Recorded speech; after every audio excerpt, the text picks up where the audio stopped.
कहानियाँ देखने के लिए हमारे चैनल को सब्सक्राइब करें और बेल आइकन जरूर दबाएं। मणिपुर नाम के एक छोटे से गांव में रेखा और प्रिया नाम की दो बहनें अपनी चाची के साथ रहा करती थीं। क्योंकि कुछ समय पहले ही रेखा और प्रिया के माता पिता की मृत्यु हो गई थी। उसके बाद से ही रेखा और प्रिया अपने चाचा चाची के साथ ही रहा करती थी। रेखा और प्रिया की चाची बहुत ही ज्यादा खड़ूस औरत थी और वो बहुत ही ज्यादा लालची थी। रेखा और प्रिया के घर आने के बाद उनकी चाची ने अपनी नौकरानी को घर से बाहर निकाल दिया और वो दोनों बहनों से अपने घर का काम नौकरानी की तरह ही करवाया करती थी। प्रिया और रेखा की चाची की एक बेटी भी थी जिसका नाम मीना था। मेनका अपनी बेटी को बहुत ही ज्यादा प्यार करती थी। एक दिन मीना अपनी माँ से कहती है, माँ मुझे ब्रांडेड लहंगा चाहिए। आपको तो पता है ना, मीनाक्षी आंटी की बेटी की शादी है और मुझे वहाँ पर जरूर जाना है। और माँ आज हल्दी है और आज सभी येलो कलर का लहंगा पहनेंगे।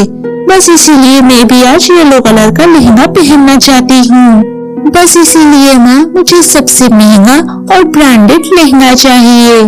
क्यों नहीं मेरी प्यारी बच्ची, मैं तुझे सबसे महंगा और ब्रांडेड लहंगा ला कर दूंगी। अब तू खुश हो जा, मैं मेरी प्यारी बच्ची की हर ख्वाहिश को पूरा करूंगी। मीना वहाँ से खुश होकर चली जाती है और शाम को मेनका अपनी बेटी मीना को लहंगा दिलाने के लिए मार्केट जा रही थी। तभी रेखा अपनी चाची से कहती है, चाची जी आप शॉपिंग करने के लिए जा रही हैं। आप सुनिए ना, मेरे और मेरी छोटी बहन के कपड़े बहुत ज्यादा पुराने हो गए हैं और वो जगह जगह से फट भी गए हैं। आप हम दोनों बहनों के लिए कुछ सस्ते से कपड़े ही ले आना।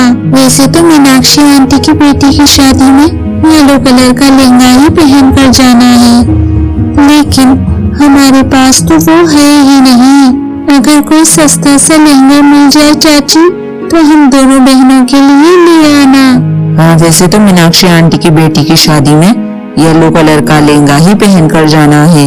वैसे तुम्हें वहाँ जाने की कोई जरूरत नहीं है, वहाँ सिर्फ मैं और मेरी बेटी ही जाएगी। और हाँ, मैं सिर्फ अपनी बेटी के लिए ही लहंगा लेने जा रही हूँ और मैं तुम्हारे लिए कोई भी कपड़े नहीं लेकर आऊंगी। जो है तुम्हारे पास उसी से ही अपना गुजारा करो। जाओ, मेरा दिमाग खराब मत करो। बहुत सारे गंदे कपड़े रखे हैं, जाकर उन्हें धो। चल हट मेरे रास्ते से, मैं रूस गई की। ऐसा कहने के बाद मेनका अपनी बेटी के साथ शॉपिंग करने के लिए चली जाती है। बेचारी रेखा और प्रिया सारे घर का काम करने लग जाती है। तभी प्रिया अपनी बहन से कहती है, दीदी चाची हमारे ऊपर कितना ज्यादा अत्याचार करती है। हमें सिर्फ वो एक टाइम का ही खाना देती है और वो हमें पहनने के लिए अच्छे कपड़े भी नहीं देती है। अगर हमारे पिताजी की आखिरी इच्छा नहीं होती तो हम यहाँ पर कभी नहीं रहते। हाँ मेरी प्यारी बहन, कहे तो तू बिल्कुल ठीक रही है, लेकिन हम कर भी क्या सकते हैं। अब तो हमें रूखा सूखा ही खाकर गुजारा करना पड़ेगा। हम तो मीनाक्षी की आंटी की बेटी की शादी में भी नहीं जा सकते हैं। हमारे यहाँ की पड़ोस की सभी लड़कियाँ जा रही हैं, लेकिन हमारी किस्मत ऐसी कहाँ। हाँ दीदी, मुझे राधा ने बताया था, मेरा भी बहुत मन था येलो कलर का लहंगा पहनने का, लेकिन दीदी अब हम वहाँ पर नहीं जा सकते। ऐसा कहने के बाद दोनों बहनें उदास हो जाती है और दोबारा से अपने कामों में लग जाती है। फिर अगले ही दिन मीनाक्षी आंटी की बेटी की हल्दी पर येलो कलर का लहंगा पहनकर जा ही रही थी। तभी रेखा उससे कहती है, चाची जी आप फंक्शन में जा रही हैं, न जाने वहाँ पर कितना समय लग जाएगा। आप हम दोनों बहनों को कुछ खाने के लिए दे जाइए ना, वरना जब तक आप वापस घर आएंगी हम भूखे ही रह जाएंगे। तभी मीना कहती है, मम्मी ये मनहूस कहेगी, जब देखो तो देखो हमारा रास्ता काटती रहती है, एक काली बिल्ली की तरह। हम कितना खुशी खुशी जा रहे थे, बीच में आकर टोक दिया। अगर ये दोनों बहनें एक समय खाना नहीं खाएंगी तो मन नहीं जाएंगी। चलिए ना माँ, हमारा टाइम वेस्ट हो जाएगा अगर आप इनको खाना देंगी तो। मेनका उन दोनों बहनों को कुत्ते की रोटी लाकर दे देती है। दोनों बहनें बहुत ज्यादा उदास हो जाती है और अपनी माँ की तस्वीर के आगे बैठकर रोने लगती है।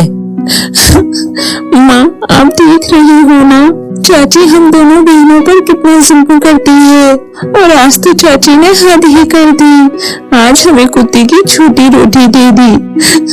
माँ, हम ऐसे कुत्ते की छोटी रोटी कैसे खा सकते हैं? चाची और मीना शादी के फंक्शन में चली गई हैं और वो पार्टी बहुत एंजॉय कर रही है। वो वहाँ पर नए नए पकवान खा रही होगी और हमें यहाँ पर खाना भी नसीब नहीं हो रहा है। हम दोनों बहनों की किस्मत कितनी खराब है। ऐसा कहने के बाद रेखा और प्रिया बहुत जोर जोर से रोने लगती है। तभी रेखा और प्रिया की माँ की तस्वीर में से आवाज आने लगती है, मेरी प्यारी बच्चियों, इस तरह से मत रो। मैं तुम दोनों बहनों को इस तरह से रोता हुआ नहीं देख सकती हूँ। मैं जानती हूँ तुम्हारी चाची तुम पर कितने अत्याचार करती है, लेकिन मेरी प्यारी बच्चियों, तुम्हें उदास होने की बिल्कुल भी जरूरत नहीं है। तुम मीनाक्षी आंटी की बेटी की हल्दी में जरूर जाओगी। नहीं माँ, हम नहीं जा सकते। हमारे पास पहनने के लिए तो अच्छे कपड़े भी नहीं हैं। आपको तो सब पता होगा, आप तो स्वर्ग से सब कुछ देख रही हैं। हाँ, मेरी प्यारी बच्चियों, मुझे सब कुछ पता है और मैं सब कुछ जानती हूँ। आज मैं तुम दोनों बहनों को जादुई 2 गाउन देती हूँ। क्या माँ, आप हम दोनों बहनों को जादुई गाउन दोगी? माँ, आप बहुत अच्छी हो। एक माँ ही अपनी बेटियों के दुख दर्द को समझ सकती है। रेखा और प्रिया, एक बात का हमेशा ध्यान रखना, मैं तुम्हें ये दोनों गाउन दे तो रही हूँ, लेकिन ये गाउन तुम्हारी चाची और उनकी बेटी के हाथ में कभी नहीं आने चाहिए, वरना अनर्थ हो जाएगा। तुम हल्दी के फंक्शन में जरूर जाओगी, लेकिन तुम्हें वहाँ पर कोई नहीं पहचान पाएगा। इस गाउन के पहनते ही तुम दोनों बहनें बहुत ही ज्यादा खूबसूरत हो जाओगी। अपनी माँ की बातें सुनकर दोनों बहनें सब कुछ समझ जाती है और दोनों बहनें बहुत ज्यादा खुश होती है। और जैसे ही दोनों बहनें वो जादुई गाउन पहनती है, दोनों बहनें अप्सरा जैसी बेहद खूबसूरत लगने लगती है। फिर दोनों बहनें वो जादुई गाउन पहनकर उस फंक्शन में चली जाती है। वहाँ जाने के बाद उन दोनों बहनों पर सबकी नजर रहती है, लेकिन कोई भी रेखा और प्रिया को पहचान नहीं पाता है। फिर अगले दिन मीना अपनी माँ से कहती है, माँ, आपको पता है उस फंक्शन में वो दोनों बहनें आखिर आई कहाँ से थी? मैंने इतना महंगा और ब्रांडेड लहंगा खरीदा था ताकि सबकी नजर मुझ पर ही रहे, लेकिन उन दोनों लड़कियों ने मेरी मेहनत पानी ही फेर दिया। हाँ बेटा, तुमने सही कहा, दोनों बहनों के गाउन कितने ज्यादा चमक रहे थे। मैंने ऐसे गाउन कभी नहीं देखे। हाँ माँ, लेकिन माँ मुझे कुछ नहीं पता, मुझे भी वैसा ही गाउन चाहिए जैसा कि वो दोनों लड़कियां पहन कर आई थी। मुझे नहीं पता माँ, आप मुझे वो गाउन कहीं से भी ला कर दो। दूसरी तरफ रेखा और प्रिया अपनी चाची और मीना की बातें सुनकर जोर जोर से हंस रही होती है। तभी प्रिया अपनी बहन से कहती है, दीदी, उन दोनों को तो पता ही नहीं, राजकुमारी जैसी दिखने वाली लड़कियां और कोई नहीं बल्कि हम दोनों हैं। हाँ वो तो ठीक है, लेकिन गलती से भी ये बात मीना और चाची को नहीं पता चलनी चाहिए, वरना पता है ना माँ ने क्या कहा था। हाँ दीदी, मुझे सब पता है। अब मुझे बहुत तेज भूख लगी है, अब मैं जादुई गाउन से खाना मांगने जा रही हूँ। ऐसा कहने के बाद प्रिया अपनी माँ का दिया हुआ गाउन पहनकर खाना मांगने लगती है, क्योंकि उन दोनों की माँ ने कहा था जो भी वो दोनों उस गाउन से मांगेगी वो उनकी हर इच्छा पूरी करेगा।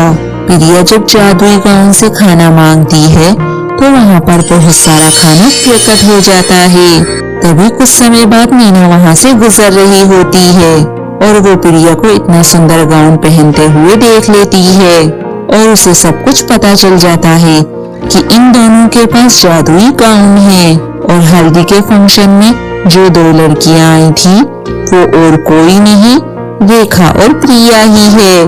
फिर मीना तुरंत ही ये बात जाकर अपनी माँ को बता देती है।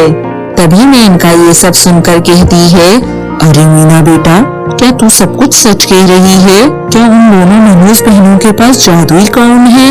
बेटी तू चिंता मत कर, हम दोनों बहनों से जादुई गाउन चुरा लेंगे, क्योंकि उन पर सिर्फ तेरा हक है। फिर हम उस जादुई गाउन से बहुत ज्यादा अमीर हो जाएंगे।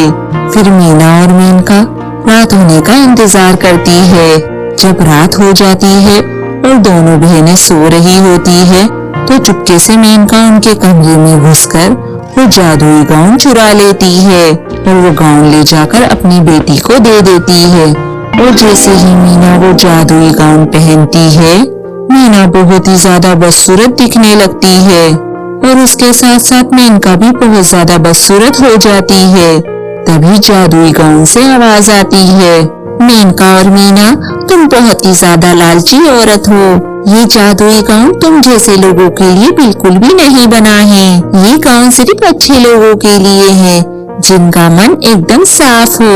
अब तुम्हारी बेटी और तुम हमेशा हमेशा के लिए ऐसे ही बदसूरत रहोगी। ये सुनने के बाद दोनों माँ बेटी को अपनी गलती पर पछतावा होने लगता है और दोनों माँ बेटी बहुत रोती है। तभी उधर रेखा और प्रिया की आंखें खुल जाती है। फिर दोनों बहनें अपने कमरे से उठकर बाहर आ जाती हैं। वो उन दोनों माँ बेटियों के पास गाउन देखकर चौंक जाती है। तभी प्रिया अपनी चाची से कहती है, चाची, ये जादुई गाउन हमारी माँ ने हमें दिए थे और उन्होंने हमसे कहा था कि हम ये गाउन आपको कभी ना दे और ये गाउन आपके हाथ कभी नहीं लगने चाहिए। हमने इन गाउन को छुपाने की बहुत कोशिश की ताकि ये गाउन आपके हाथ कभी ना लगे और आप लोगों के साथ कुछ गलत ना हो। और आपको इन गाउन के बारे में पता चल गया और इसे आपने चुरा भी लिया। ये आपको आपकी गलती का ही परिणाम मिला है। चाची, आप और मीना अब हमेशा हमेशा के लिए ऐसी ही बदसूरत रहोगी। लेकिन ऐसा हम बिल्कुल नहीं चाहते थे कि आपके साथ ऐसा हो। रेखा और प्रिया बेटा, हम दोनों को माफ कर दो। हम दोनों ने तुम्हारे साथ बहुत ज्यादा गलत किया है। हमें ऐसा बिल्कुल भी नहीं करना चाहिए था। मैं हमेशा के लिए ऐसे ही बदसूरत रहूं, मुझे इस बात का कोई दुख नहीं है, क्योंकि ये मेरी कर्मों की सजा है। लेकिन आज से मैं तुम दोनों को अपनी बेटी की तरह ही प्यार दिया करूंगी। मुझे अपने किए पर बहुत ज्यादा पछतावा है। उन दोनों माँ बेटियों को सच्चे दिल से माफी मांगता देख जादुई गाउन उन दोनों को पहले की तरह कर देता है।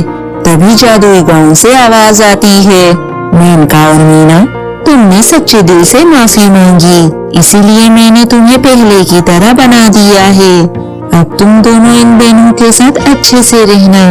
इतना कहने के बाद वो जादुई गाउन गायब हो जाता है। फिर उस दिन के बाद से प्रिया और रेखा हंसी खुशी से अपनी चाची और अपनी बहन के साथ रहने लगती हैं।